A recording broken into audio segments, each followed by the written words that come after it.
নমস্কার দর্শক বন্ধুরা, 10ই জুলাই দিনটি একটি বিশেষ দিন হিসেবে সবাই পালন করছেন। সেটি হচ্ছে গুরু পূর্ণিমা। অবশ্যই গুরু পূর্ণিমা।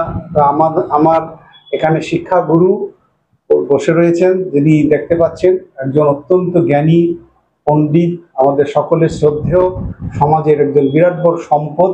এবং আমার খুব গর্ব অনুভব হচ্ছে যে এরকম শিক্ষক মহাশয়কে আমরা পেয়েছি। ডক্টর বিমল কুমার চন্দ্র মহাশয়, শিলিগুড়ি রবীন্দ্রনগরে তার বাড়িতে আমরা উপস্থিত গুরু পূর্ণিমার এই বিশেষ তিথিতে। তার প্রতি আমাদের প্রণাম, শ্রদ্ধা। এবং আরেকটি বিষয় যেটা কিছুক্ষণ আগে স্যারের কাছ থেকেই আমরা জানতে পেরেছি, এটা আমরা অনেকেই জানি না, সেই জন্যই আজকে স্যারের কাছে আরেকটি বিষয়ে উপস্থিত, যে আজকে জাতীয় মৎস্য চাষী দিবস। জাতীয় মৎস্য চাষী দিবস খুব গুরুত্বপূর্ণ একটি দিন। আজকে পরিবেশের যে অবস্থা আপনারা সবাই দেখতে পাচ্ছেন, এই বর্ষাকাল চলছে, বৃষ্টি কোথায় আমাদের উত্তরবঙ্গে, সেই বর্ষণ তো আর দেখি না। তো এর সঙ্গে তো নদী ভরাট থাকা, মাছেদের একটা ব্যাপার, মাছ চাষেরও ব্যাপার জড়িত আছে। স্যারের কাছ থেকে একটু শুনবো। স্যার প্রণাম। আচ্ছা, আশীর্বাদ নিও। একটু বলবেন, আজকে একটু আগে আপনার কাছে ফোনে শুনেছিলাম যে জাতীয় মৎস্য চাষী দিবস। হ্যাঁ, একটু যদি সংক্ষেপে। আজকের দিনটি হচ্ছে জাতীয় মৎস্য চাষী দিবস। এটা আমাদের 10th জুলাই। তো আমাদের যেমন শিক্ষক দিবস হয় 5th সেপ্টেম্বর, ঠিক সেরকম ভাবেই যেটা হচ্ছে আমাদের সর্বপল্লী রাধাকৃষ্ণন, তার জন্মদিনটাই তার সেই দিক দিয়েছে শিক্ষক দিবস হিসেবে পালিত হয়। ঠিক সেরকম ভাবেই ডক্টর হীরালাল চৌধুরী, তারও জন্মদিন 10ই জুলাই। তার যে মাছের ক্ষেত্রে, মাছ চাষের ক্ষেত্রে গবেষণার স্বীকৃতি স্বরূপ ভারত সরকার তার এই জন্মদিনটিকেই মৎস্য চাষী দিবস হিসেবে সারা দেশে পালন করছে।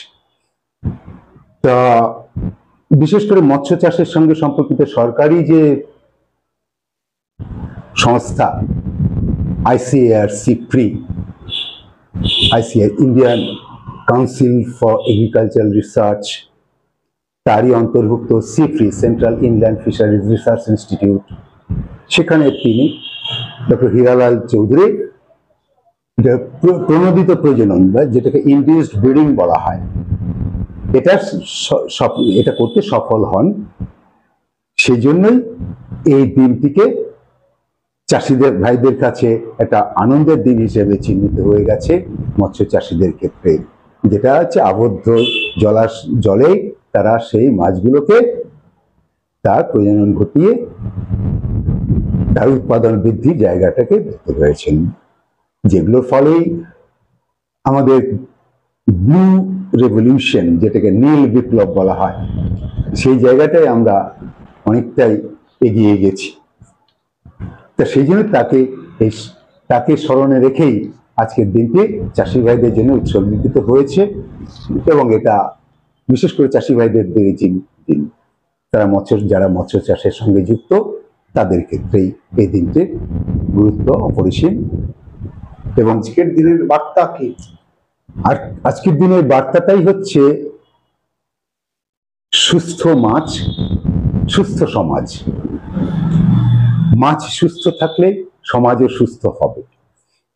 সুস্থ মাছের যে উৎপাদনের পরিমাণটাও বাড়বে, ব্যবসায়িক জায়গাটাও বাড়বে, এবং মানুষও যে সুস্থ মাছ খাবে বা সেবন করবে, তার ফলে যে দৈহিক চাহিদা বা প্রয়োজন, সেটা তারা সেখান থেকে পাবে। এই জন্যই আমরা চাইছি সুস্থ মাছ, সুস্থ সমাজ। এখন মাছ সুস্থ থাকবে, সুস্থতার প্রশ্নে তো অনেক সমস্যা এসে যায়। যে কথাটা তুমি একটু আগেই বলেছিলে, যে এই যে বর্ষাকাল চলছে, বৃষ্টি বাদলের দিন থাকার কথা, কিন্তু বৃষ্টি কোথায়? আমাদের তো সেই অর্থে বৃষ্টি নেই। কিন্তু ঘটনা এটা তো এটা মৎস্য চাষীদের ক্ষেত্রে এটা একটা সমস্যা, যার জন্য আমরা পরিবেশকে যেভাবে দূষিত করে ফেলেছি, এটা মানুষের কৃতকর্মেরই ফল। প্রাকৃতিকভাবে একটা পরিবর্তন হয়, জলবায়ু পরিবর্তন প্রাকৃতিকভাবে হবেই, কম বেশি সামান্য বেশি এগুলো হয়, কিন্তু সেখানে মানুষের হস্তক্ষেপ হয়েছে, সেখানে এই সমস্যাগুলো তো আরো বেশি বেশি করে প্রকট হয়েছে। তার ফলে একটা পরিবেশের একটা আঘাত তো যেমন আছেই, তার সঙ্গে সঙ্গে যে বিশেষ জায়গাটা যেটা হচ্ছে মৎস্য চাষীদের সঙ্গে আরেকটা মাছ চাষে সুস্থ মাছ রাখার জন্য যে সমস্যাটা সম্মুখীন হয়, যেহেতু বদ্ধ জলাশয়ে মাছ চাষ, এই বদ্ধ জলাশয়ে যখন মাছ চাষ করতে যায় তখন মাছ দেখা গেছে, আমাদের গবেষণাতেও ওটা দেখা গেছে যে পরজীবীর যে আক্রমণটা সেটা হচ্ছে খুব ব্যাপক আক্রমণ পরজীবীর। তো এই বিষয়টাই আমি আমার একটু গবেষণার কাজে রয়েছে এই মাছের পরজীবী ঘটিত রোগ সম্পর্কে। আমিও সেখানে দেখেছি, আমি যে পরজীবী নিয়ে কাজ করেছি সেটা হচ্ছে এককোষী জীব। তো আগেটা প্রাণী বলা হতো, এখন যেহেতু ক্লাসিফিকেশন অনুযায়ী সেটাকে আলাদা করে যে এককোষী, এরা মাছের দেহে বাসা বাঁধে। এটা যত জল দূষিত হবে, পরিবেশ দূষিত হবে, তত তাদের আগ্রাসনটাও বেশি বেড়ে যাবে, হ্যাঁ, আক্রমণের হারটাও বেড়ে যায়। তা সেখানেও আমি দেখেছি বিশেষ করে যে গ্রুপটা নিয়ে আমি কাজ করেছি, তার নাম হচ্ছে আর্সিওলয়েড সিলিয়েটস, কমনলি বলে আর্সিওলয়েড সিলিয়েটস, সিলিয়াযুক্ত প্রাণী। তো এরা হচ্ছে মাছের গায়ে, ফুলকায় এরা বাসা থেকে যায়, সেখান থেকে তারা তাদের খাদ্যটা গ্রহণ করে। এই গ্রহণ করার ক্ষেত্রে দেখা যাচ্ছে কি, মাছের দেখা যায় আঁশগুলো উঠে উঠে যাচ্ছে, ফুলকাতে যখন রয়েছে ফুলকাগুলো ফ্যাকাশে হয়ে গেল, এবং প্রচুর মিউকাস শ্লেষ্মা যেগুলো তারা ছাড়তে থাকে। এবং মাছ চাষীদের ক্ষেত্রে, বিশেষ করে উত্তরবঙ্গের মাছ চাষীদের ক্ষেত্রে আমি এটা দেখবো, অন্যান্য জায়গার মোটামুটি একই সমস্যাও আছে, উত্তরবঙ্গে সেই সমস্যাটা রয়েছে, কারণ সেটা আমার গবেষণার মধ্যে দিয়ে সেটা প্রকাশ পেয়েছে। দেখা যাচ্ছে যে এই মাছগুলো দেখা যাচ্ছে যে অল্প ছোট, যেগুলো হচ্ছে ফিঙ্গারলিং, তারপরে তো তাদেরকে স্টকিং ট্যাঙ্কে পাঠানো হয় যে বড় হবার জন্য। তো এই জায়গাটাতে যখন যায় তখন দেখা যাচ্ছে যে ওরা স্টান্টেড গ্রোথ, অর্থাৎ বৃদ্ধি সেরকম হচ্ছে না, মাছগুলো খাবি খাচ্ছে উপরে নিচে, তা এরকম একটা সমস্যা হয়। তারপরে এইরকম যখন সমস্যা হয় তখন বুঝতে হবে যে এদের এই পরজীবীর আক্রমণটা ঘটে গেছে। আমি দেখেছি যে এগুলো এক একটা, বিশেষ করে এগুলো তো অনেকগুলো নাম রয়েছে, এক কথায় আমরা আর্সিওলয়েড সিলিয়েটস গ্রুপ বলি, তার মধ্যে বিভিন্ন গণ নাম এবং প্রজাতি নাম রয়েছে, ট্রাইকোডিনা, ট্রাইপার্টিয়েলা, প্যারাট্রাইকোডিনা, সেমিট্রাইকোডিনা, হেমিট্রাইকোডিনা, ট্রাইকোডিনেলা, এরকম বিভিন্ন গণের জীবাণু অর্থাৎ যেগুলো পাওয়া গেছে। তা এগুলোকেই যখন দেখা যাচ্ছে, এক একটার সময় দেখা যাচ্ছে কোনোটা হচ্ছে এই শীত পড়ার আগ দিয়ে তাদের আক্রমণের ইয়েটা খুব বেশি হয়, আবার কোনোটাতে দেখা যাচ্ছে শীতের আগে যেমন হয়েছে, আবার কোনো কোনো দেখা যাচ্ছে শীত চলে গেছে তারপরে আবার তাদের আক্রমণটা হয়েছে। এই সম্পর্কে তো এই সময়কালটাকে যদি মৎস্য চাষীরা একটু নজর দেন, নজর দিলে কি হবে যে এই জায়গাগুলোতে তখন একটা প্রিকশনারি মেজার গুলো নেওয়া যেতে পারে। এমন কিছু না, এই বিশেষ করে আমরা সিলিয়েটস এর ক্ষেত্রে দেখেছি যে সাধারণ যে মৎস্য চাষীরা যে রোগ প্রতিরোধের জন্য যে সমস্ত ব্যবস্থাগুলো নেন সেগুলোই যথেষ্ট, তার থেকে বেশি কিছু কিন্তু করতে হয় না, তাতে কিন্তু এই পরজীবীগুলো এখান থেকে সরে যেতে। সোজা বাংলায় বলতে গেলে এই সময়টাকে ধরতে হবে, কি সচেতনতা দরকার, সচেতন। মাছ চাষীদের ক্ষেত্রে এই সময় সচেতন হতে হবে। 2-3-4 করে একটু বলুন। যে এক সময় প্রথমত হচ্ছে মাছগুলোকে ছাড়ার পরে কিছু জাল টানতে হবে, জাল টেনে টেনে মাছগুলোকে দেখতে হবে যে মাছগুলো ঠিক আছে কিনা, স্কেলস গুলো ঠিক আছে কিনা, তার ফুলকার কালারটা লালচে আছে কিনা এবং সে খুব হার্ডি কিনা এটা দেখতে হবে।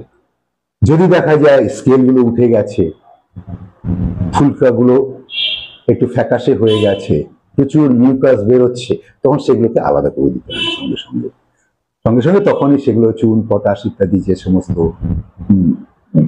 প্রিকশনারি মেজার্স গুলো সাধারণভাবে নেওয়া হয় সেগুলো নিলেই কিন্তু আস্তে আস্তে ক্ষতির হাত থেকে, মাছ চাষের ক্ষতির হাত থেকে মৎস্য চাষিরা রেহাই দিতে পারে। এই হচ্ছে প্রাথমিক বিষয়টা। তো আর এই যে ইনডিউসড ব্রিডিং যে কথাটা, ইনডিউসড ব্রিডিং এর ব্যাপারটা কি, সেটা হচ্ছে মৎস্য চাষিরা অনেকেই এখন সেগুলোতে অভ্যস্ত হয়ে গেছেন, না হলে বিশেষ করে বিভিন্ন মৎস্য দপ্তর রয়েছে, বিভিন্ন জায়গায় মৎস্য দপ্তরের সহযোগিতায় সেগুলোকে তারা করতে পারে।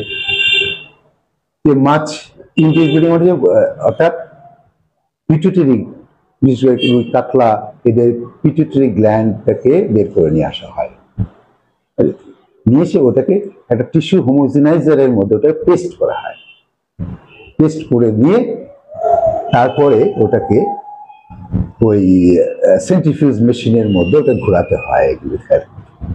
হ্যাঁ, ঘুরিয়ে নিলে থিতিয়ে পড়বে, কোষীয় উপাদানগুলো থিতিয়ে পড়বে, আর উপরে স্বচ্ছ যে তরলটা থাকবে সেটাই হচ্ছে হরমোন গুলা। এই হরমোন জলটা নিয়ে ওটাকে আলাদা করে নিতে হবে, নিয়ে তারপরে ইনজেকশন সিরিঞ্জে পদ্ধতি আছে, 45 ডিগ্রি অ্যাঙ্গেল করে তাতে অর্থাৎ দুটো মাছ মেল ফিমেল এরকম ভাগ করে নিয়ে পরিণত যেতে আছে তাদেরকে দিয়ে তারপরে হাঁপাতে তাদের ছেড়ে দেওয়া হয়। ছেড়ে দিলে তারপরে দেখা যায় যে ওরা আগে স্পনিং যেটাকে বলা হয়, ডিম ছাড়তে শুরু করবে, আবার পুরুষ মাছ যে শুক্রাণু ছাড়তে শুরু করে, তখন এটা এক্সটার্নাল ফার্টিলাইজেশন হয়ে গেল। তারপরে সেখান থেকে ডিম পোনা, তারপরে ধানি পোনা, তারপরে চারা পোনা, এই চারা পোনা পর্যন্ত এই কাজ। তারপরে সেগুলোকে বড় পুকুরের মধ্যে সেগুলোকে ছেড়ে দেওয়া হয়, দিয়ে